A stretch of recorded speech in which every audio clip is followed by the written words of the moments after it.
On the 2nd of November, 2025, at Ouagadougou Square, before the eyes of all Africa through live television, President Ibrahim Traoré delivered a speech that sent shockwaves across the continent. That address was not merely a tribute to the past, but also a heartfelt response to the International Day for the Elimination of Violence Against Women, which will be observed worldwide on the 25th of November. In that very moment, Ibrahim Traoré sent a message that transcended national borders. The honor of a woman is the honor of an entire nation. It was not a conventional political speech, but a declaration of war against violence, injustice, and prejudice. A thunderclap never before heard in the history of West Africa's Islamic nations. Let us, together with Africa World News, listen to the words President Traoré spoke that day.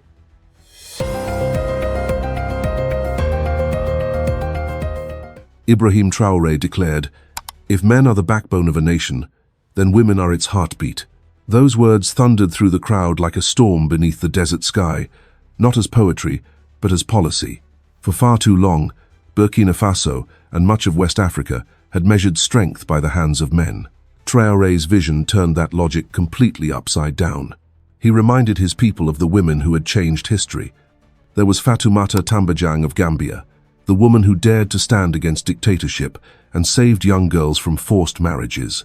And Ellen Johnson Sirleaf, the female president of Liberia, who rebuilt her nation from ashes and won the Nobel Peace Prize in 2011. Traoré said, "What they achieved was not because they were women, but because they were brave." His tone was both familiar and distant. It echoed the words of Eleanor Roosevelt, who once said that human rights begin in small places close to home. Traoré's message carried the same pulse. Freedom begins at home, where a mother teaches her child that dignity is not something granted, it is a way of living, a way of being. He spoke of classrooms without girls, of economies missing half their strength, and of faith twisted into fear. That sentence became a line in history. In that very moment, Burkina Faso stopped looking back.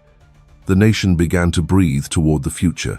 And yet, even as hope rose across the capital, Traoré understood that true awakening always demands confession, and he chose to speak the words no one else dared to say. Ibrahim Traoré looked straight into the camera. His voice deepened as he said, "The 8 wounds of the African woman." Each wound was not only the pain of a mother or a daughter, but a scar carved into the conscience of an entire civilization that once forgot its own heart. The first wound, silence dressed as tradition. He spoke of female genital mutilation, a ritual still quietly practiced across the Sahel in dusty, parched villages. There, 9-year-old girls are taught that pain is purity, that blood is the witness of virtue. But he paused. God has never demanded their blood. His voice trembled, not from weakness but from fury. More than 200 million African women have endured this ritual, a number and also a cry. The second wound, the obsession with virginity. He condemned the ritual of virginity testing, a humiliation that still exists in the shadows of many rural areas. Young girls are forced to prove their purity, while men who cheat or abuse are forgiven. That is not morality, it is humiliation disguised as dignity. He pointed out how society had turned the female body into evidence of honor, making generations believe that dignity lies in a thin membrane rather than in character. For foreign listeners, it was a shock. For his people, it was liberation. We have taught our daughters to fear their own bodies, and our sons to rule through silence. End quote. The third wound, forced marriage. In many rural villages of Burkina Faso, poverty drives parents to sell their daughters in exchange for survival. A sack of grain, a cow, a promise, and childhood disappears. 12-year-old girls should be learning how to dream, not how to obey. He spoke of little girls carrying water for their husbands' families before they can recite the multiplication table, of mothers giving birth in fear and teaching their daughters the same, believing it to be fate. The fourth wound, coercion in the name of faith. A woman who chooses to wear a veil is free, but if she is forced to, she is a prisoner. Traoré did not criticize religion. He defended its true spirit. Faith, he said, was meant to liberate humanity, not to bind half of it. The fifth wound, ignorance disguised as morality. In many places, boys go to school while girls stay home to cook, carry water, and marry young. For Traoré, Morality is not obedience, it is the ability to understand and choose. The government of Burkina Faso has reopened hundreds of schools across the Sahel, not as an act of charity, but as an act of survival. On the dusty blackboards, a new sentence appeared. A girl holding a pen can save an entire nation. Oh, the sixth wound, the ancient lie that women are the source of sin. There was no Eve who made Adam fall, only men who refused their own responsibility. He quoted the Quran. Both men and women are accountable before God for their actions. It was not a challenge to religion, but a liberation of religion from distorted prejudice. Even conservative scholars fell silent, not out of fear, but because they knew he was speaking a truth few dared to admit. The seventh wound, exclusion from power. Women are barred from politics, religion, and law. He reminded everyone that in the time of the Prophet Muhammad, women were teachers, merchants, and warriors. If they could lead in the 7th century, why not in the 21st? He then announced that Burkina Faso would train female judges, ministers, and clerics so that justice could finally speak in a woman's voice. The eighth wound, the deepest wound of all, violence born from war and fear. War does not only kill men, it kills the peace within a mother's heart. He declared the creation of the National Commission Against Gender-Based Violence, in partnership with the United Nations and the Organization of African Women. When the speech ended, the square fell into silence, a silence of reflection, not of shame. Across Africa, people sat by their radios, whispering the same words. Finally, someone has dared to speak the truth. But Traoré did not stop at the truth. He knew that if everything ended with words, all pain would eventually be forgotten. And in that very silence, he began writing the next chapter, the chapter of action. When the final applause faded, Ibrahim Traoré shifted from confession to creation. And for the first time, the world did not just hear a vision, it witnessed a plan.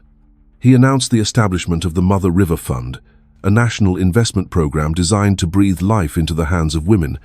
Through this initiative, Burkina Faso would open factories for cashew processing, cotton sterilization, and textile production. More than 50,000 rural women would gain employment, independence, and dignity. Each woman with a job is one less reason for a nation to collapse. Next came education, the root of all liberation. Beginning in the year 2026, gender equality and reproductive health would be included in the national public curriculum. Teachers would no longer whisper about biology or marriage. They would teach respect. The girls who once walked miles to fetch water would now walk into classrooms with books in their hands. Then came justice. A special court for gender crimes would prosecute forced marriages, assaults, and child exploitation crimes, once buried under the label of family disputes. Traoré said, "For far too long, we have treated violence as culture. From today, it is a crime." His words silenced even the skeptics, the viewers following the African news broadcast across the Atlantic. Next came healthcare. 200 new maternal and reproductive health centers would be built under the program Healthy Mothers, Strong Future, supported by UNICEF and the WHO. These clinics would reach villages once forgotten by international aid, where childbirth was still a gamble between life and death. For the daughters of his nation, Traoré introduced the Fatimata Traoré Scholarship, named after his late mother, opening pathways for poor girls to enter the fields of science and technology. And in a move few expected, he opened the gates of national defense itself, a women in security academy, to train female officers, engineers, and strategists, modeled after Niger's pilot program from the year 2024. He looked straight into the camera and said, "A woman who defends her nation defends every home within it." For many Americans later reading the story on African News, this was the part that astonished them most. It was policy written like poetry, practical, moral, and visionary all at once.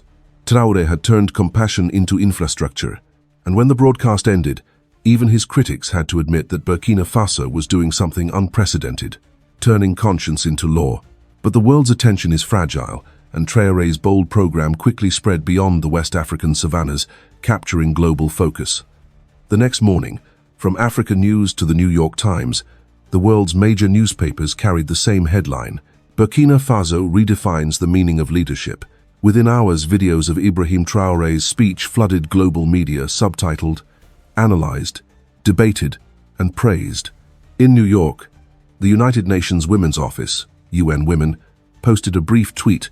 A leader is not measured by the power he holds, but by the dignity he protects. Quote.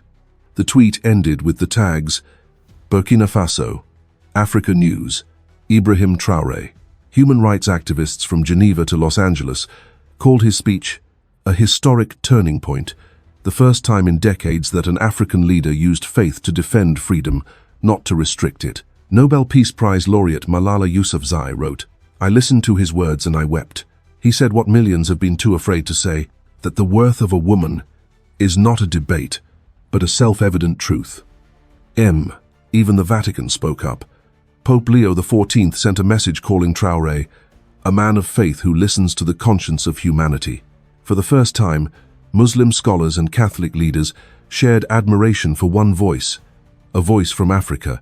In Washington, the U.S. Congressional Foreign Affairs Committees quietly began discussions about a new model of partnership, one not based on aid, but on respect.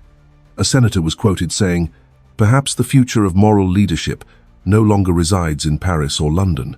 Perhaps it is in Ouagadougou. On Africa News Television, anchors began calling him the Nelson Mandela of a new century. Across the continent, African commentators gave him a simpler yet more powerful title, the Son of Justice. But the reaction was not only applause, it was reflection. American viewers over 50, sitting in living rooms in Texas or California, felt something deeper stirring within them.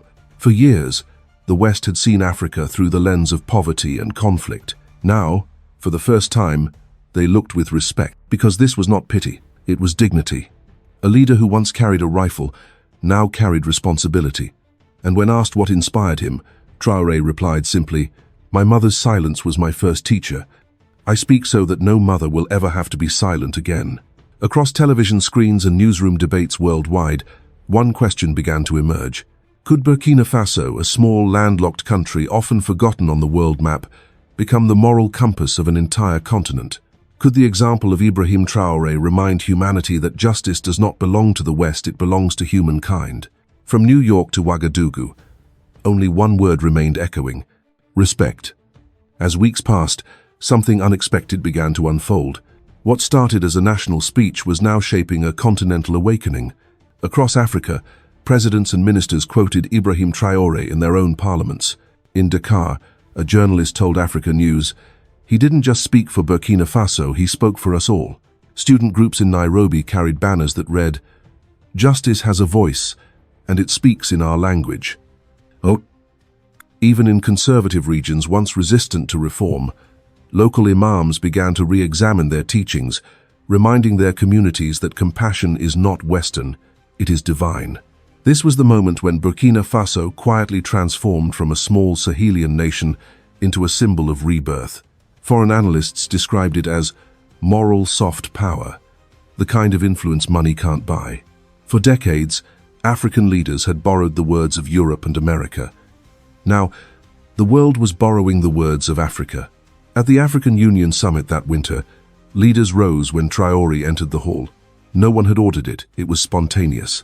He didn't smile, he simply bowed his head. And in that brief silence, everyone understood.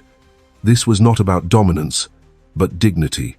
What began as a speech about women had become a mirror for men, a reflection of what leadership could be when rooted in humility. But the story didn't end there, because change, once spoken aloud, never stays within borders. By early 2026, the transformation was undeniable. World leaders who once viewed Burkina Faso through the lens of instability now spoke of it as a model of moral courage. At the World Forum for Human Development in Geneva, Ibrahim Traoré was introduced not as the youngest president in Africa, but as the conscience of a continent.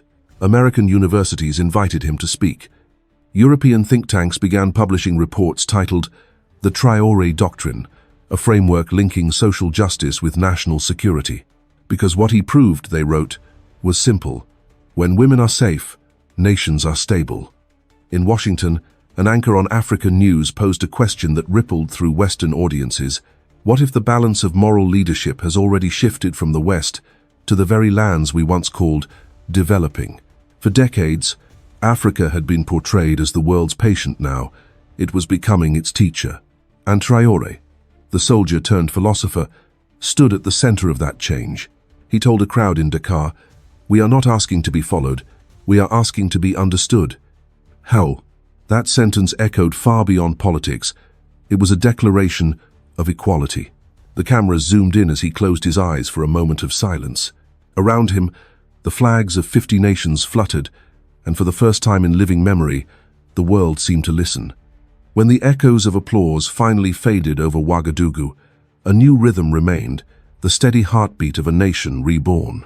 It was not the sound of drums or parades, but the quiet certainty that something had changed forever. Burkina Faso had stood tall, not through weapons, but through words. Under the warm African sky, Ibrahim Traoré looked at the sea of faces before him, women, soldiers, children, and elders, and spoke softly. "No freedom is complete if our mothers still fear, and no nation is strong if its daughters must still hide." Those words reached far beyond the borders of his homeland. Through Africa news, they traveled into American living rooms, European classrooms, and African villages alike. They carried a truth both timeless and universal, that justice begins not with power, but with empathy. For the first time in decades, Africa was not being spoken about, it was speaking for itself, and the world was listening. Ibrahim Traoré's journey reminds us that leadership is not the privilege of the powerful, but the duty of the courageous. It asks every viewer from New York to Nairobi a simple question: do we still believe that dignity can change history? If this story moved you, share it. If you believe that truth matters more than headlines, subscribe. And if the spirit of Ibrahim Traoré touches your heart, let his words live on through yours. "We never asked for freedom," he said. "We rose to claim it. May God bless Burkina Faso. May God bless every woman who dares to stand tall."